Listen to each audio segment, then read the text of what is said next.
तो part third है, ठीक है। पार्ट थर्ड में हम लोगों को पढ़ना है reflection through plane mirror, plane mirror से रिफ्लेक्शन। उसके में कुछ कुछ हम पॉइंट्स पहले देख लेते हैं, some basic terms. Some basic terms में क्या क्या होगा, तो रे किसको कहते हैं, रे क्या होता है, इसके बाद बीम क्या होगा। तो देखिए रे और बीम दोनों में अंतर है। रे कहते हैं कि अगर सिंगल जो लाइट जो सिंगल पाथ में अगर जाता है तो इसको बोलते हैं रे, और अगर 2 3 4 5 रे अगर मिला दे तो उसको हम लोग बोलते हैं बीम, ठीक है। तो रे का डिफिनेशन लिख सकते हैं, the straight path, the straight line path बोल सकते हैं, line path along which the light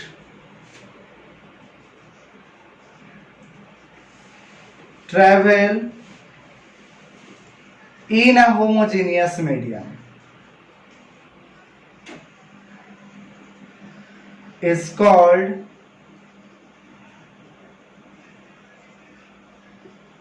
अरे। अब होमोजीनियस मीडियम यहां पर आएगा, ये समझने की बात है। क्या बता कि the straight line path along which the light travels in A homogeneous medium. Homogeneous medium का ये अर्थ हुआ कि ऐसा एक मीडियम हो जिसमें हर जगह पर इसका अगर रिफ्रैक्टिव इंडेक्स देखा जाए या इसकी डेंसिटी देखा जाए तो सर एक ही जैसा हो हमेशा, यानी इसका में कहीं भी मीडियम में डिफरेंस ना हो, उसको बोलते हैं होमोजीनियस मीडियम। अगर जैसे ही हम जानते हैं कि अगर मीडियम को चेंज कर देंगे तो लाइट अगर इधर में सीधा आ रहा था लेकिन निकलने के बाद बेंड कर सकता है, या तो ऐसे भी कर सकता है या तो इधर भी कर सकता है। यानी कि बेंड कब करता है, जब इसके हम मीडियम को चेंज करते हैं। मीडियम चेंज नहीं करेंगे तो इसकी डायरेक्शन में चेंज नहीं होगा और वो हमेशा के लिए स्ट्रेट लाइन पाथ में जाएगा। तो स्ट्रेट लाइन पाथ में जाता है, हम उसको क्या कहते हैं, रे कहते हैं। वो भी कब जाएगा, होमोजीनियस मीडियम में। जहां अगर मीडियम चेंज करेंगे तो लाइट रे वो अपने पाथ से डेविएट कर जाएगा। तो अब हम इसमें देखते हैं मोमेंटम। तो रे में देखेंगे तो रे में जो भी पार्टिकल होता है, लाइट का पार्टिकल्स, इसको अगर हम लोग माइक्रोस्कोपिक लेवल पे देखेंगे तो एक सिलिंड्रिकल रूप में जाता है, और इसमें जो फोटोन जिसको बोलते हैं, ये इसका डायरेक्शन जब देखेंगे तो डायरेक्शन केवल एक ही डायरेक्शन में होता है। यानी सारे इसमें जो भी फोटॉन्स होंगे उस सारे पार्टिकल्स का इसमें मोमेंटम एक ही होगा, तब हम इसको बोलते हैं रे। लेकिन अगर हम लोग बोलते हैं बीम, उसमें अधिकतर यानी जितना भी उसमें रे होंगे, तो बीम बनता कैसे है, तो देखते हैं कि बीम इस प्रकार से बीम बनेगा, इस प्रकार से भी होगा। तो ये क्या हो गया, बंच ऑफ रे, यानी एक रे का बंडल है। तो इसमें मोमेंटम देखेंगे तो इस वाले का इधर है और इसका इधर है डायरेक्शन, तो डायरेक्शन क्या हो गया, चेंज हो गया। मतलब बीम में मोमेंटम सारे पार्टिकल्स का बदल सकता है, लेकिन अगर रे बोलते हैं तो उसमें मोमेंटम सबका सेम रहता है। तो हम लोग देखते हैं कि बीम किसको कहते हैं, बीम। तो देखिए कि bunch of ray known as beam, इस प्रकार से हम डिफिनेशन इसमें लिख सकते हैं। तो बंच भी बोल सकते हैं या तो बंडल। तो अ बंडल और बंच ऑफ रे is called a beam. It is of following 3 parts.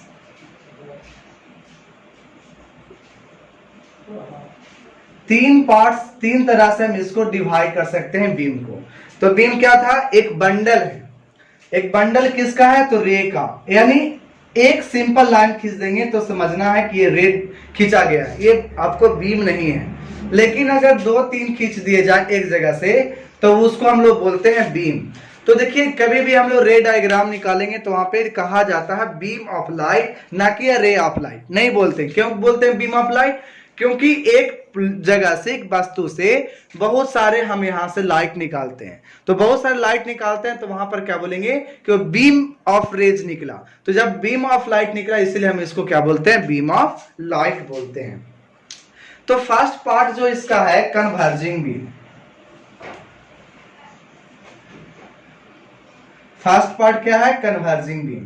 Converging beam में क्या होगा कि बहुत सारे ऐसे किरणें होंगे, ऐसे रे होंगे जो आते हुए एक ही बिंदु पर मिलते हुए हमें लगेगा कि एक जगह पर ये मिल रहा है।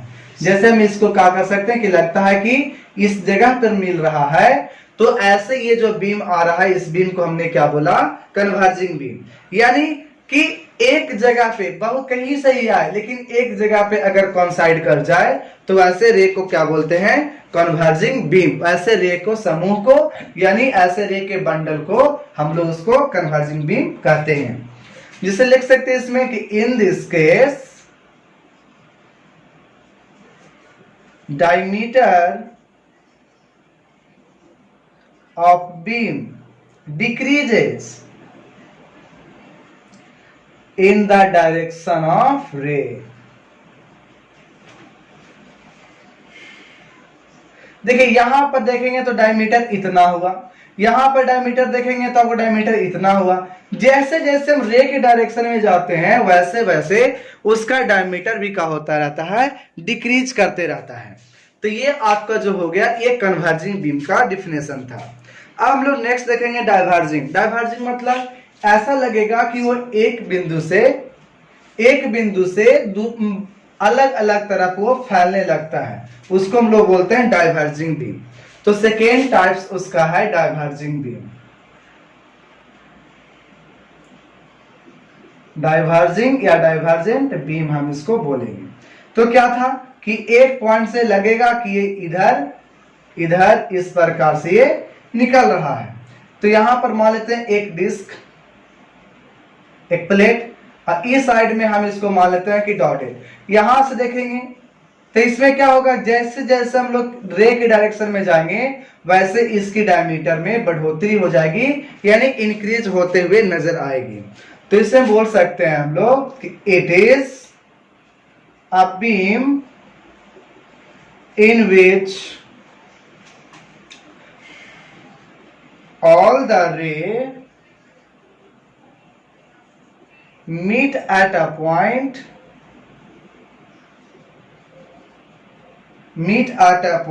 when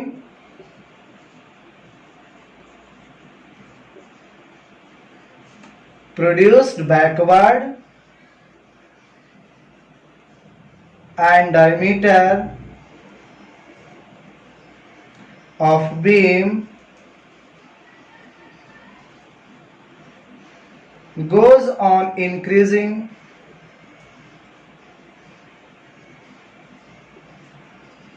as the ray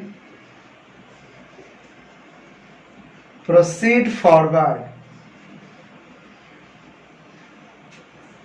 जैसे जैसे इसमें देख रहे थे कि एक ऐसा है कि एक बिंदु जैसे हम यहां से लाइट को निकाल रहे थे लेकिन इसको बैकवर्ड हमने प्रोड्यूस किया, बैकवर्ड इसको हम ले गए तो एक बिंदु पर मिलते हुए नजर आया, और यहां से निकलते समय इसके डायमीटर क्या हो रहा है कि हमेशा इंक्रीज कर रहा था। तो रे प्रोसीडिंग जिस साइड में अगर रे निकल रहा था फॉरवर्ड डायरेक्शन में, उस डायरेक्शन में देखे तो इसकी डायमीटर हमेशा क्या हो रहा है बढ़ते जा रहा था। तो ऐसे को हम लोग बोलते हैं डाइवर्जिंग बीम। अब नेक्स्ट है हमारा पैरेलल बीम। पैरेलल बीम में क्या होगा कि उसका डायमीटर चेंज ही नहीं करेगा, चाहे आप डायरेक्शन पीछे जाइए यानी फॉरवर्ड में जाइए या बैकवर्ड में, उसका डायरेक्शन कभी भी चेंज होते हुए नजर नहीं आएगा। उसे हम लोग क्या कहते हैं पैरेलल बीम बोलते हैं। जैसे में अगर देखें यहाँ पर कि एक लाइट ऐसे चली गई और इसके पैरेलल में एक और चली आई, एक और पैरेलल में चली आई, ठीक है। यहाँ देखेंगे तो भी आपका जितना साइज था डायमीटर का उतना ही साइज यहां भी रहेगा, उतना ही साइज यहां भी रहेगा। मतलब डायमीटर चेंज नहीं करेगा न फॉरवर्ड डायरेक्शन और न इधर बैकवर्ड डायरेक्शन में। तो हम बोल सकते हैं इसमें it is a beam in which all the ray constituent the beam move parallel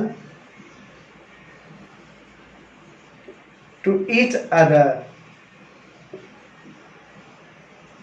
and diameter of beam remain same.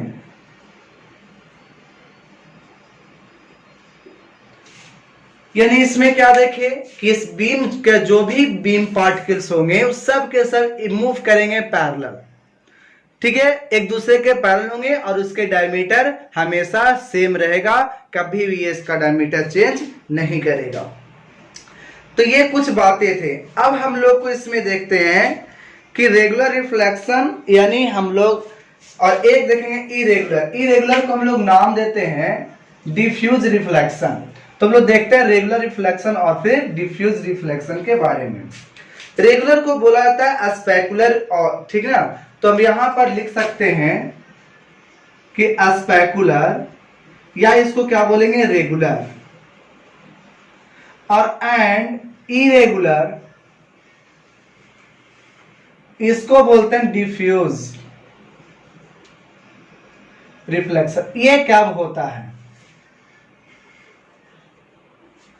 तो रेगुलर रिफ्लेक्शन और इरेगुलर, देखिए अगर परफेक्टली रिफ्लेक्टिंग सरफेस हो और वो भी स्मूथ हो, एकदम चिकना हो, तो जैसे हम एक सरफेस यहां पर ले रहे हैं ये, तो ये सरफेस और ये सरफेस, इस सरफेस का जो नीचेला ये दोनों का पार्ट था, इसके ऊपर वाला पार्ट भी इसी के जैसा ही है, लेकिन उसका ऊपर का पार्ट इस प्रकार से है,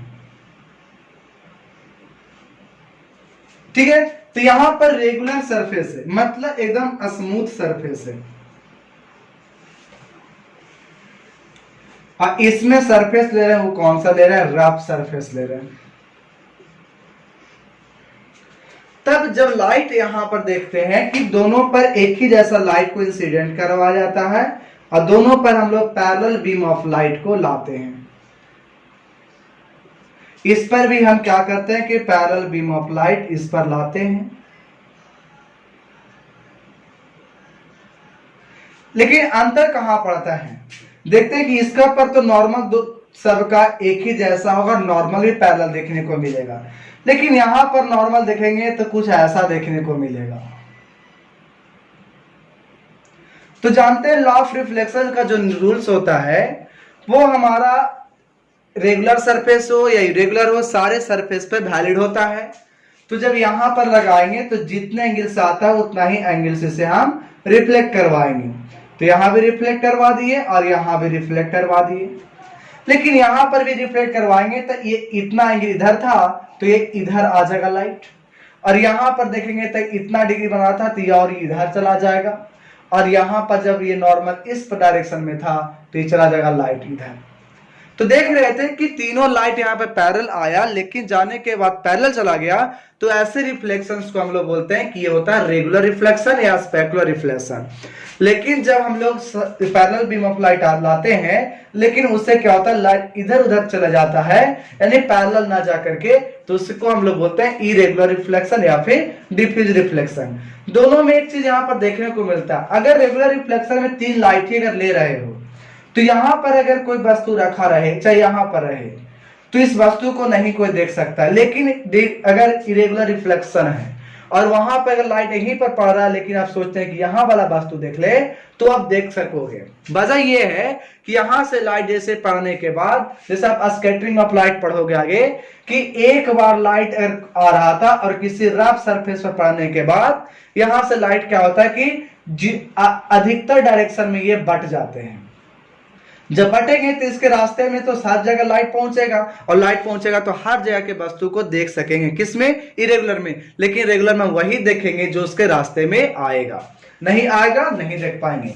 इसमें 100% का रिफ्लेक्शन हो जाता है, लेकिन इसमें नहीं होता 100% का। क्यों? क्योंकि जितना से आया वो क्या होता है कि बहुत सारे लाइट में बढ़ जाता है। मतलब ये कहा जाएगा कि जितना इसमें एनर्जी थी उतना ही एनर्जी इसमें है, लेकिन इसमें एनर्जी कम जाती है, क्योंकि जिस एनर्जी टकराया वो बहुत सारे लाइट में बढ़ जाता है, तो एनर्जी का हो गया डिवाइड हो गया था। ठीक है, तो इसमें हम अधिकतर चीजों को देख पाएंगे, लेकिन इससे नहीं देख पाएंगे। ठीक है, चलिए अब रेगुलर रिफ्लेक्शन और इरेगुलर रिफ्लेक्शन हम कैसे पहचानेंगे कि किस सरफेस पर रेगुलर हो रहा, किस सरफेस में इरेगुलर सरफेस रिफ्लेक्शन हो रहा था। देखिए एक बात यहां पर मान लेते हैं कि यहां पर एक हम बल्ब जलाते हैं,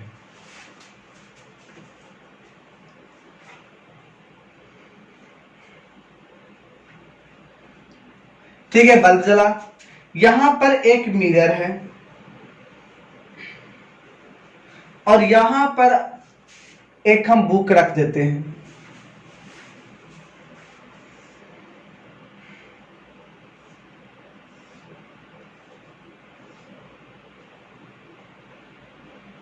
थोड़ी ऐसा रखते हैं,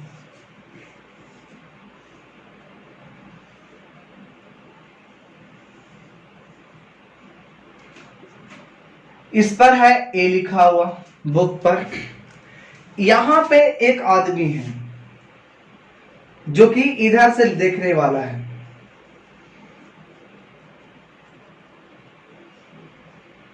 ये लाइट इससे आएगा और इससे टकराने के बाद इसके आंख में जाएगा, ये लाइट आया और इससे के टकराने के बाद इसके आंख में चला गया।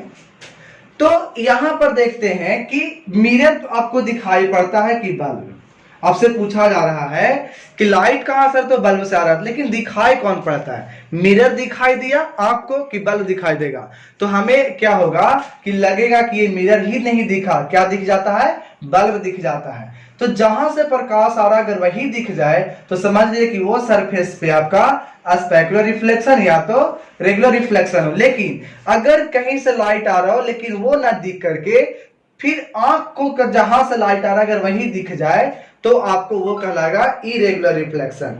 तो यहां पर जब देखेंगे तो ए दिखाई देगा आंख को, इसीलिए यहां पर जो बुक से जो होगा वो इरेगुलर रिफ्लेक्शन हो। अगर बुक से रेगुलर रिफ्लेक्शन होते जाता तो बुक पर जो लाइट जहां से पड़ती, जैसे कि अगर मान ले ट्यूबलाइट से पड़ता तो ट्यूबलाइट ही नजर आता, लेकिन हमारा जो लिखा हुआ वो नजर नहीं आता। तो ये हमारे लिए प्रॉब्लम हो सकती थी। यानी यहां पर हम देख रहे हैं कि सिंपल भाषा में कि ये बुक वगैरह जो भी चीज है, जो चीज अगर हमें दिख जाता है वो हमारा इरेगुलर रिफ्लेक्शन है। लाइट कहीं से प्राप्त करके वो खुद दिख रहा है, लेकिन अगर जहां से लाइट आ रहा था अगर खुद वही दिख जाए, कौन, लाइट सोर्स ही दिख जाए, तो वो हमारा क्या होगा, उस सरफेस से रेगुलर रिफ्लेक्शन होगा। ये हम समझ पाएंगे, ठीक है। चलिए अब हम लोग देखते हैं इसमें कुछ पॉइंट्स है, उस पॉइंट्स को भी हम लोग देखेंगे। चलिए इसमें पढ़ते हैं पहले deviation produce by a plane mirror. Plane mirror से कितना डेविएशन होता है, तो ये था देख लिए रेगुलर रिफ्लेक्शन और इरेगुलर रिफ्लेक्शन।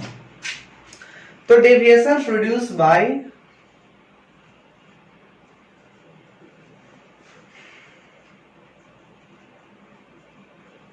प्लेन मिरर, देखिए ये अगर प्लेन मिरर हम मान के चलते हैं कि प्लेन मिरर है, एक लाइट ऐसे आई और लाइट आने के बाद ये जितना एंगल से आता है उतना ही एंगल से ये चला जाता है। तो ये एंगल अगर आई है तो ये एंगल आर, लेकिन हम बाद में जानते हैं कि आई बराबर क्या होता है, आर। तो क्यों ना हम इसे आर हटाकर क्या लिख देंगे, आई। अब जब देखेंगे तो इसको जाना चाहिए था सीधा, लेकिन मुड़ गया, कितना, इधर ही मुड़ गया। तो ये जो एंगल होगा ना, इसी एंगल को बोलते हैं डेविएशन। ऐसे क्या पढ़ते हैं, डेल्टा। तो डेविएशन कितना होगा, तो सोचिए ये टोटल था 180 डिग्री, जिसमें से आई 2i घट गया, तो इसको बोल सकते हैं पाई माइनस 2i, या तो 180 माइनस 2 इंटू इंसिडेंस एंगल, इतना डिग्री से वो क्या होता है, डेविएशन करता है। जैसे क्वेश्चन में अगर ले लेते हैं कि इंसिडेंस एंगल अगर 30 डिग्री हो तो बताइए कि एंगल ऑफ डेविएशन कितना होगा, तो 180 में से दुगना घटा देंगे इंसिडेंस एंगल का, तो होगा 180 माइनस 60 यानी 120 डिग्री का। लेकिन अगला क्वेश्चन अगर आपसे यही रहे इसी में कि एक प्लेन मिरर था और यहां पर लाइट आया, लेकिन 30 डिग्री पर लाइट आया, किससे, सरफेस से बना करके, तब पूछा जाएगा कि एंगल ऑफ डेविएशन कितना होगा तब। तो देखिए एंगल ऑफ डेविएशन जानते हैं कि 180 माइनस 2i होता है, लेकिन i तो नहीं है, ये i के लिए क्या करना पड़ेगा, ये चाहिए। ये कैसा चाहिए, तो ये होगा 90, 90 में से 30 घटाएंगे तो ये 60। तब यहां से करना होगा कि 180 में से 2:60 यानी 180 minus 120 is equal to 60 degree का डिविएशन होगा। डायरेक्शन पूछा जाएगा तो अगर ये इधर आ रहा था तो ये क्या होगा, इधर ही मुड़ जाएगा, यानी ये क्लॉकवाइज है एंटी क्लॉकवाइज, तब बोलेंगे एंटी क्लॉकवाइज डायरेक्शन में इसका डायरेक्शन होगा इस फिगर के अकॉर्डिंग टू। ठीक है, चलिए अब उसके बाद है rotation of mirror and incidence रे।